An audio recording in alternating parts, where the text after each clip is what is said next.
Hello friends, नमस्कार। कैसे हैं आप सब लोग। तो फ्रेंड्स, स्वागत है आपका मेरे यूट्यूब चैनल सुनील कौशल में। जैसा कि हमेशा मैं आप लोगों के लिए नई नई जॉब्स लेके आता रहता हूं, आज भी मैं आप लोगों के लिए कुछ वैकेंसीज लेके आया हूं। अगर आप लोगों को वीडियो पसंद आए तो प्लीज़ लाइक ज़रूर कीजिएगा, और अगर आपको लगे कि किसी और के काम ये जॉब्स आ सकती हैं तो उन्हें शेयर ज़रूर करें। और ज़्यादा से ज़्यादा अगर आप लोगों को जॉब्स की जानकारियाँ चाहिए तो प्लीज़ चैनल को सब्सक्राइब ज़रूर करें और बेल बटन ज़रूर दबाएं। तो फ्रेंड्स, आज की जो वैकेंसीज हैं, हिमाचल प्रदेश निर्वाचन विभाग की तरफ से, शिमला की तरफ से नोटिफिकेशन आई है। ये 23 मार्च 2021 को नोटिफिकेशन आई है। मैं इसको जूम करके आप लोगों को दिखाना चाहूंगा।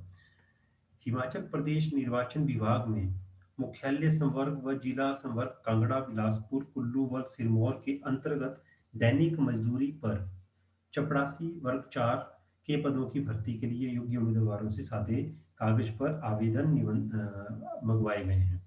अब सबसे पहली बात करते हैं, जो फोर्थ क्लास की जो वैकेंसी है, प्रतिदिन मिलेंगे 275 रुपये। ठीक है। तो संवर्ग का नाम, जिससे निर्वाचन विभाग मुख्यालय शिमला संवर्ग, पदों की संख्या है 2। कांगड़ा में 4 पोस्टें हैं, बिलासपुर में 1 है, कुल्लू में 1 है और सिरमौर में 1 पोस्ट है। टोटल जो वैकेंसीज हैं, ये 9 वैकेंसीज हैं। अब अगर बात करें शिमला की, तो शिमला में 2 पदों में से एक तो है अनरिजर्व, अनारक्षित, और एक है अनुसूचित जाति के लिए। कांगड़ा जिला के लिए 3 अनरिजर्व हैं और एक ईडब्ल्यूएस के लिए। बिलासपुर में एक ईडब्ल्यूएस के लिए है, कुल्लू में एक अन्य पिछड़ा वर्ग ओबीसी के लिए है, और सिरमौर में जो पोस्ट है वो भी ओबीसी के लिए ही है।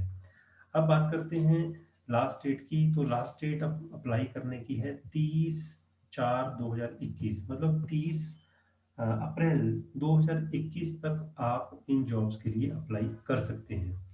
तो आवेदन पत्र के सबसे ऊपरी भाग पर उस जिला का, जब आप आवेदन पत्र पर आवेदन भरोगे तो सबसे ऊपर लिखना है उस जिला का संवर्ग मुख्यालय, संवर्ग का नाम जरूरी है वो। ठीक है। आवेदन पत्र सादे कागज पर आवश्यक योग्यताओं और अनुभव यदि कोई भी हो तो उसमें आप उम्मीदवारों की योग्यता निर्धारित करने की तारीख 30 तारीख तक जमा कर सकते हैं। इसके अलावा फ्रेंड्स, आप जो चतुर्थ श्रेणी की कर्मचारियों का जो जिला संवर्ग व मुख्यालय संवर्ग है, परिणामता इच्छुक विद्या, विद्या अभी इच्छुक कैंडिडेट्स को किसी एक जिला संवर्ग या मुख्यालय संवर्ग की रिक्ति के लिए ही आवेदन, मतलब आप एक ही एरिया के लिए अप्लाई कर सकते हैं। ठीक है। और इसके अलावा जो मेन मेन बातें हैं मैं वो आप लोगों को बता देता हूँ। आपका नाम रोजगार कार्यालय में होना जरूरी है।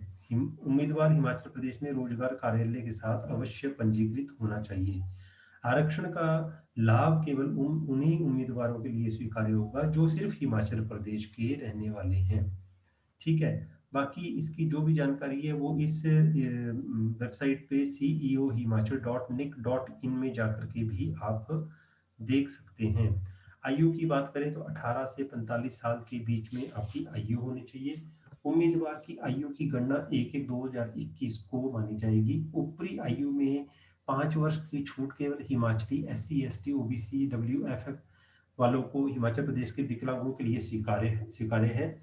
बाकी इसके अलावा जो अन्य योग्यताएं हैं, किसी भी मान्यता प्राप्त स्कूल, शिक्षा बोर्ड या संस्थान से मैट्रिक पास, मतलब 10वीं पास होना जरूरी है। भर्ती के लिए जो पात्रता है, जरूरी चीजें और भी हैं, वो है क्लास वर्ग 4 के पद के पर नियुक्ति के लिए तभी पात्र होगी यदि उसने हिमाचल प्रदेश में अवस्थित किसी स्कूल संस्थान से 8वीं या 10वीं की परीक्षा उत्तीर्ण की हो। ऊपर ये जो मैंने बताया ये अनिवार्य है और यहाँ पे भर्ती के लिए जो पात्रता है, परंतु यह शर्त हिमाचल प्रदेश के स्थायी निवासियों को लागू नहीं होगी। ठीक है। वांछनीय योग्यताएं, हिमाचल प्रदेश के रीति रिवाजों, शिष्टाचार और बोलियों का ज्ञान होना चाहिए, वो तो आप सबको होगा ही। अब आवेदन कैसे करना है वो मैं आप लोगों को बता देता हूँ। अभ्यर्थियों को सभी दस्तावेजों के साथ सादे कागज पर मूल्यांकन प्रपत्र सहित आवेदन करना होगा, और आवेदन पत्र हिमाचल प्रदेश निर्वाचन विभाग block number 38 SDA complex Kusumpti Shimla, जिसका कोड है 171,009 में 30 अप्रैल 2021 तक पहुंच जाना चाहिए।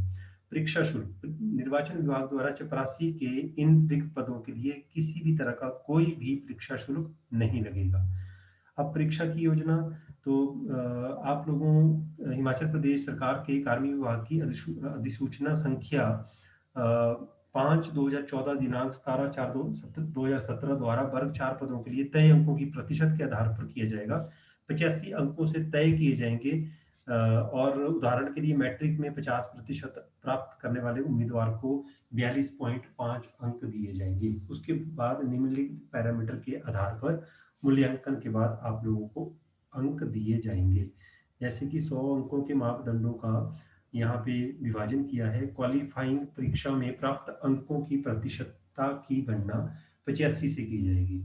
ठीक है। यदि अधिसूचित पिछड़ा वर्ग या क्षेत्र पंचायत से संबंधित हो तो 1 नंबर आप लोगों को मिल जाएगा। भूमिहीन परिवार के 1 हेक्टेयर से कम भूमि वाले को 2 नंबर मिल जाएंगे। और गैर रोजगार प्रमाण पत्र इस आशय के साथ कि परिवार का कोई भी सदस्य सरकारी अर्ध कर्मचारी सेवा में कार्यरत नहीं है तो 2.5 मार्क्स मिल जाएंगे, 2.5 नंबर मिल जाएंगे। 40% से अधिक अगर स्थायी विशेष रूप से सक्षम दिव्यांग है तो 1 नंबर मिलेगा। एनएसएस कम से कम 1 वर्ष अगर आप लोगों ने एनसीसी रखी है तो 1 नंबर इसका मिल जाएगा। इसके अलावा बीपीएल परिवार के सदस्यों को परिवार से बिलोंग करते हो तो 2.5 नंबर मिलेंगे। विधवा, तलाकशुदा या किसी तरह से एकल महिला है आप तो 1.5 नंबर मिलेगा। एकल बेटी एक ही है या अनाथ है तो 1 नंबर मिलेगा। सरकारी अर्ध सरकारी संस्थान में पद से संबंधित अधिकतम 5 वर्षों का अनुभव है तो 2.5 मार्क्स मिलेंगे। तो फ्रेंड्स इस तरह से ये डिस्ट्रीब्यूशन की जाएगी और बाकी आप लोगों को और भी मैं यहाँ पे कुछ जो मूल्यांकन प्रक्रिया के लिए आवेदन हेतु पात्रता जो है, कोई भी उम्मीदवार मूल्यांकन प्रक्रिया के लिए प्रवेश हेतु पात्र नहीं होगा अगर उसे किसी पिछली सेवा से बर्खास्त कर दिया गया है। तो अगर आप किसी भी तरह के किसी भी लीगल एक्टिविटीज में संलग्न है तो आपको ये जॉब नहीं मिलेगी। ठीक है। यदि कि एक पुरुष उम्मीदवार जिसके पास एक से अधिक जीवित पत्नी है और यदि महिला उम्मीदवार है जिसने ऐसे पुरुष से शादी की है जिसकी दूसरी पत्नी है तो आपको फिर रखा नहीं जाएगा। अब बात करते हैं कि आप लोगों ने जो फॉर्म है कैसे भरना है। अपना नाम लिखना है, यहाँ पे लिख देना है कौन से एरिया के लिए, कौन सी जगह के लिए आप अप्लाई कर रहे हो, नाम, पिता का नाम, लिंग, जन्म तिथि, पत्राचार हेतु पता, स्थायी पता और यहाँ एक अपना फोटो लगा देना है फ्रेंड्स। उसके अलावा अपनी आयु लिखनी है, फिर राष्ट्रीयता, भारतीय, शैक्षणिक योग्यता यहाँ पे भर देनी है आपने और रोजगार कार्यालय में जो पंजीकरण की संख्या है यहाँ भरनी है। तो ये सारा फॉर्म आप लोगों ने भरना है, सारे इसके कॉलम को छोड़ना नहीं है आप लोगों ने। ठीक है। तो इस तरह से मैं आप लोगों को ये जो पूरा फॉर्म का लिंक है ये आप लोगों को डिस्क्रिप्शन बॉक्स में मैं डाल दूंगा ताकि आप लोगों को वहाँ से सहूलत हो जाए। और फ्रेंड्स ये थी आज की जानकारी आप लोगों के लिए। तो आप लोगों के लिए मेरी तरफ से शुभकामनाएं, बेस्ट ऑफ लक। और अगर आज का वीडियो आपको अच्छा लगा तो प्लीज़ लाइक जरूर करें और आप लोगों को और भी ज़्यादा जॉब्स की जानकारियाँ चाहिए तो चैनल को सब्सक्राइब जरूर करें। नमस्कार, सत श्री अकाल, जय हिंद।